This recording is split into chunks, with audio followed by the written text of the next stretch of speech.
Previously on Sadaka Jariya Tambakunda. اللهم اهدنا فيمن هديت وعافنا فيمن عافيت وتولنا فيمن توليت وبارك لنا فيما أعطيت وقنا اللهم واصرف عنا شر ما قضيت إنك تقضي ولا يقضى عليك إنه لا يذل من واليت ولا يعز من عاديت تباركت إلهنا وتعاليت لك الحمد على ما قضيت ولك الشكر على ما أعطيت نستغفرك اللهم من جميع الذنوب والخطايا ونتوب إليك اللهم إنا نسألك الجنة وما قرب إليها من قول وعمل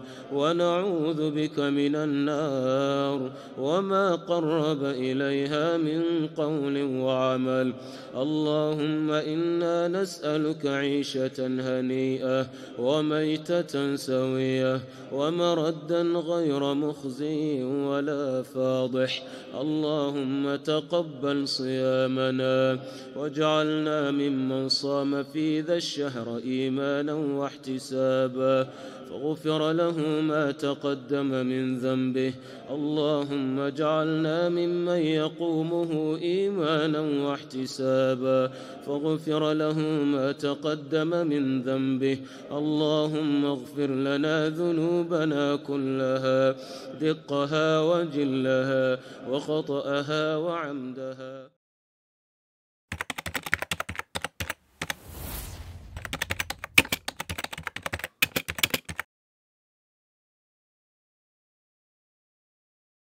الحمد لله أول بلا بداية الحمد لله آخر بلا نهاية الحمد لله من تكلم سمع الله كلامه الحمد لله من عاش فعلى الله رزقه الحمد لله من مات فإلى الله منقلبه الحمد لله العلي الأعلى الحمد لله على العرش استوى الحمد لله له الأسماء والصفات العلى الحمد لله حمدا حمدا والشكر لله شكرا شكرا الحمد لله الذي أحيانا الحمد لله الذي رزقنا الحمد لله الذي أتم علينا الصحة والعافية الحمد لله أعاننا على صيام رمضان الحمد لله أعاننا على قراءة وتدبر القرآن الحمد لله أعاننا على إقامة الصلاة. Amana, c'est la confiance. Et cette réalisation-là montre sincèrement que cette confiance a été réalisée comme il le faut. Cette mosquée, je ne sais pas le coût total, mais je sais que ça fait des centaines de millions. Et le projet a été mené vraiment avec succès.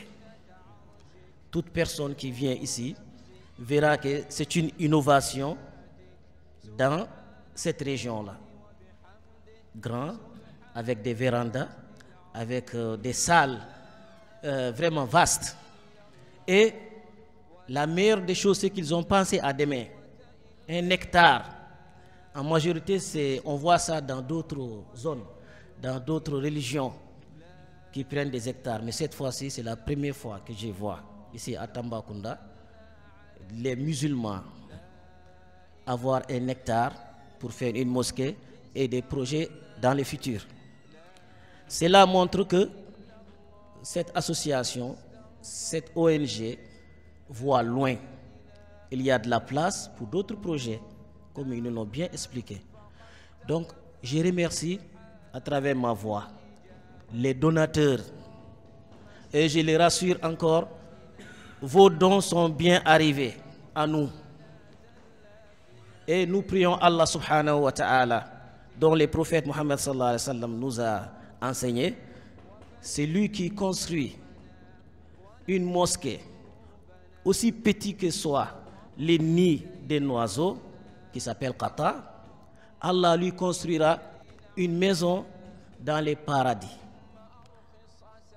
Mes chers amis, vous qui avez donné pour l'au-delà, qu'Allah accepte vos dons, qu'Allah vous récompense par les paradis, qu'Allah met la baraka dans ce que vous avez donné, mais qu'Allah remplace aussi par des milliers et des milliers ce que vous avez encore.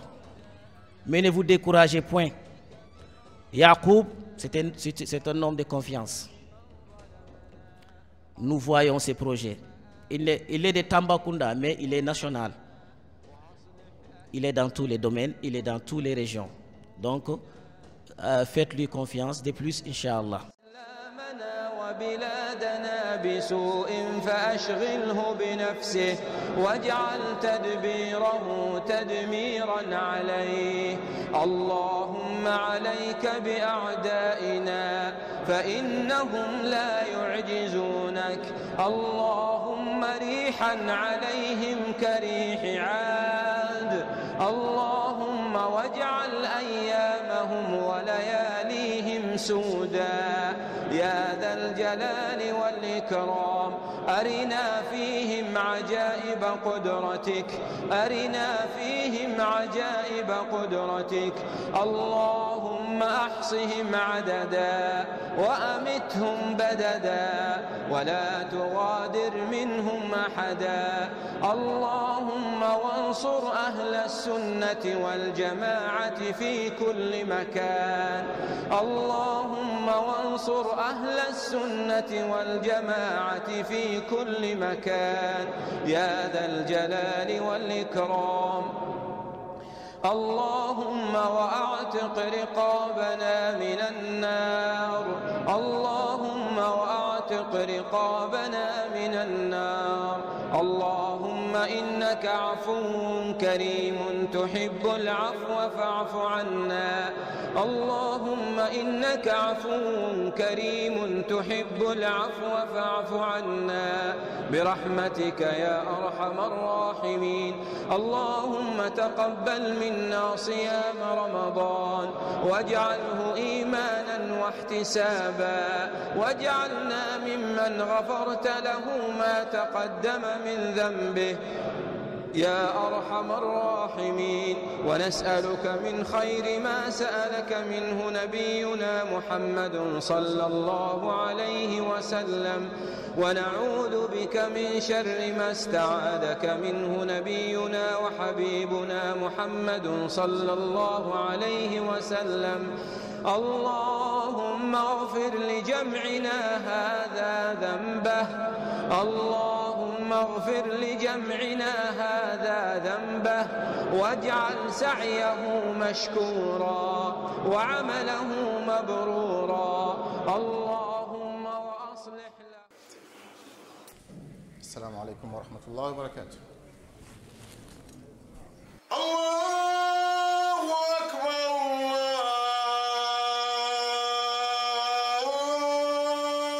الله أكبر لا إله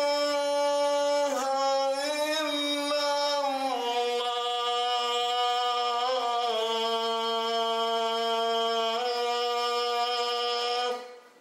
إن الحمد لله نحمده جل وعلا ونستعينه ونستغفره ونعوذ بالله من شرور أنفسنا ومن سيئات أعمالنا من يهده الله فلا مضل له ومن يضلل فلا هادي له وأشهد أن لا إله إلا الله وحده لا شريك له وأشهد أن محمدًا عبده ورسوله يا أيها الذين آمنوا اتقوا الله حق تقاته ولا تموتن إلا وأنتم مسلمون يا أيها الناس اتقوا ربكم الذي خلقكم من نفس واحدة وخلق منها زوجها وبث منهما رجالا كثيرا ونساء واتقوا الله الذي تساءلون به والأرحام إن الله كان عليكم رقيبا يا أيها الذين آمنوا اتقوا الله وقولوا قولا سديدا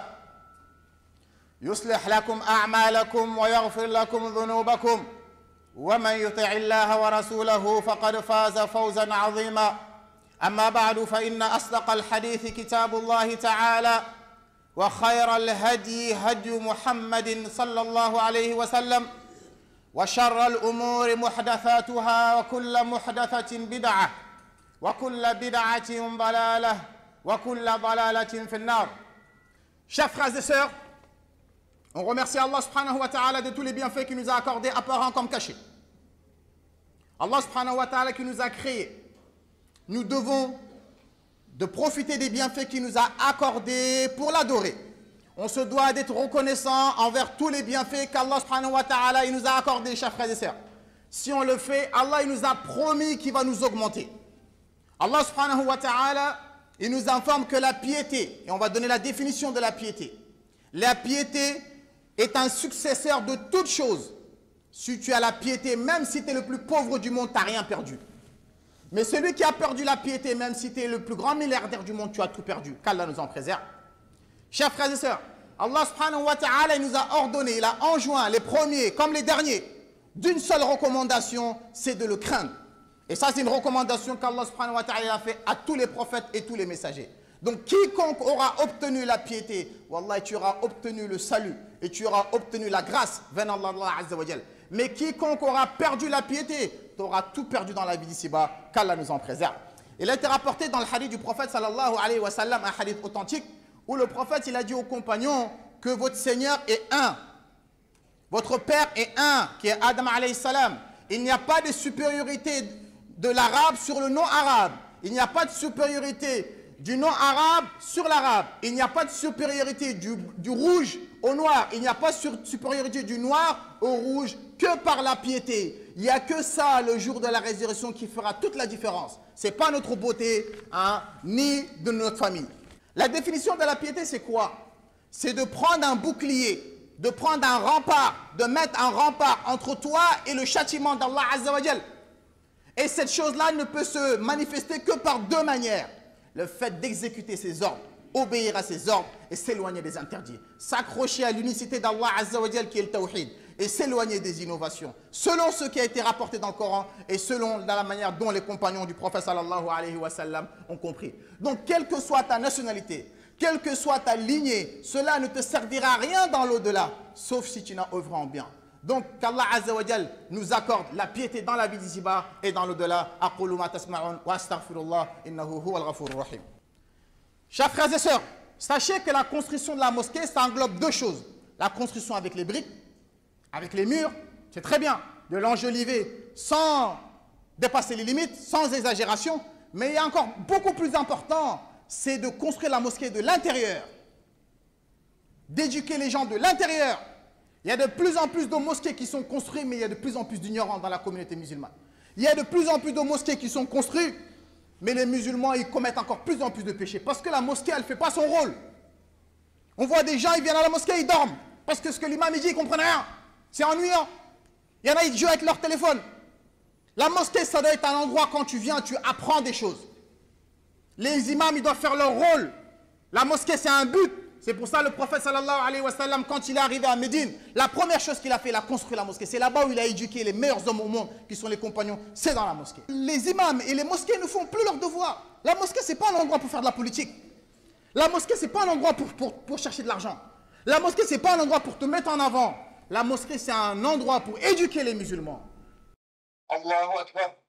صلى الله عليه وسلم ونعوذ بك من شر ما استعاذك منه نبينا وحبيبنا محمد صلى الله عليه وسلم اللهم اغفر لجمعنا هذا ذنبه اللهم اغفر لجمعنا هذا ذنبه واجعل سعيه مشكورا وعمله مبرورا اللهم وأصلح له.